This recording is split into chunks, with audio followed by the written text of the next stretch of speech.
Paper leak को लेकर आंदोलन खत्म हो गया है, शिक्षा मंत्री का इस्तीफा भी हो गया है, लेकिन अब विपक्ष की ओर से एक नया मोर्चा खोल दिया गया है, जहां राहुल गांधी अब ये सवाल पूछते हुए नजर आ रहे हैं कि छात्रों पर आखिर पैलेट गन चलाने का आदेश किसने दिया था। साथ ही साथ सुप्रीम कोर्ट की ओर से भी एसओपी को लेकर जवाब मांगा गया है। देखिए रिपोर्ट।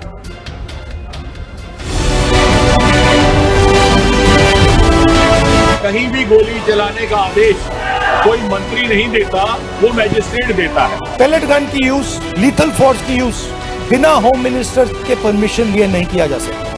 ये मॉनसून सत्र में राजनीति का दूसरा पार्ट है। पेपर लीक पर छात्रों का आंदोलन खत्म हो चुका है, जंतर मंतर पर धरना खत्म हो चुका है, धर्मेंद्र प्रधान का इस्तीफा भी हो चुका है, लेकिन राहुल गांधी सीज फायर करने पर राजी नहीं है, क्योंकि राहुल गांधी का इरादा साफ दिख रहा है, पेपर लीक की लड़ाई को पैलेट गन पर शिफ्ट करने का। हिंसा किसने की? दिल्ली पुलिस ने की। दिल्ली पुलिस किसको रिपोर्ट करती है? एमएचए को, होम मिनिस्टर को। और दूसरी साइड आरएएफ ने की। आरएएफ सीआरपीएफ को रिपोर्ट करता है और सीआरपीएफ एमएचए को रिपोर्ट करता है। बीते दिन राहुल गांधी संसद में हुए हंगामे के केंद्र में रहे, पूरे दिन भर बवाल रहा। राहुल गांधी के भाषण में से कुछ पार्ट को हटाया गया। उसके बाद राहुल गांधी ने नया स्टेप चला और संसद के बाहर प्रेस कॉन्फ्रेंस कर केंद्र और अमित शाह पर तीखा हमला बोला। पैलेट गन की यूज, लीथल फोर्स की यूज बिना होम मिनिस्टर के परमिशन लिए नहीं किया जा सकता है। हमने भी सरकारें चलाई हैं, हम जानते हैं। युवाओं को मारने का ऑर्डर, लाठी चलाने का ऑर्डर, पैलेट गन का यूज का ऑर्डर, या फिर इनको मालूम ही नहीं था। होम मिनिस्ट्री चल रही है, अमित शाह जी कुछ और कर रहे हैं, होम मिनिस्टर को मालूम नहीं कि भैया किसी ने पैलेट गन चला दी, किसी ने मतलब लाठी मार दी, वो किसी और दुनिया में थे। यही दो पॉसिबिलिटीज हो सकती हैं, तीसरी तो हो ही नहीं सकती। बीजेपी राहुल गांधी की मंशा को समझ रही है। राहुल गांधी के हर हमले का जवाब बीजेपी की ओर से दिया जा रहा है। जहां भी कहीं मार्च या प्रोटेस्ट होता है, वहां अगर आर्म्ड फोर्सेस या पुलिस होती है, वहां एक मजिस्ट्रेट होता है जो वहां तत्कालीन उस समय तत्क्षणात निर्णय लेता है, ऑन द स्पॉट निर्णय लेता है कि उस मौके पर लाठीचार्ज होना चाहिए या नहीं, कैसी परिस्थिति है, उस समय पर बल का प्रयोग होना चाहिए या नहीं। यह निर्णय देश के गृह मंत्री नहीं लेते हैं, वहीं मौजूद मजिस्ट्रेट लेते हैं।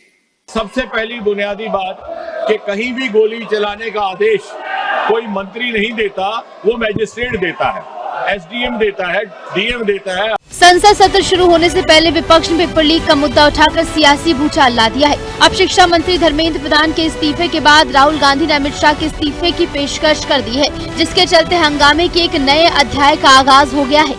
जंतर मंतर में जितने भी इकट्ठे हुए थे, उनकी क्या कह रहे थे इसके बारे में आप सबने सुना। ये देश की आवाज है। ये देश, इस देश की आजादी के लिए जो लड़ाई लड़ी गई वो अहिंसा और सत्य पर आधारित थी, उसमें आरएसएस कहीं नहीं थी।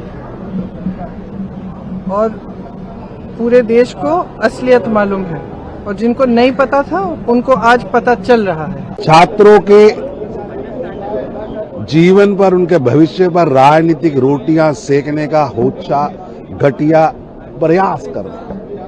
एक शब्द भी राहुल गांधी छात्रों की मूल समस्या के हल के लिए नहीं बोले, अभी तो भ्रम फैलाने का, समस्या को उलझाने का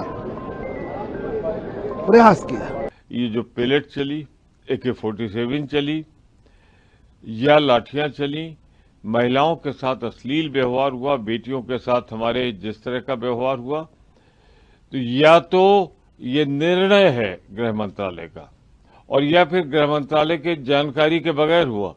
अगर जानकारी के बगैर हुआ तो गृह मंत्री अक्षम है, और अगर उनकी जानकारी में हुआ तो उन्हें सदन में आना चाहिए, त्यागपत्र देना चाहिए। सुप्रीम कोर्ट ने गुरुवार को पैलेट गन के इस्तेमाल पर एसओपी को लेकर केंद्र सरकार से जवाब मांगा है।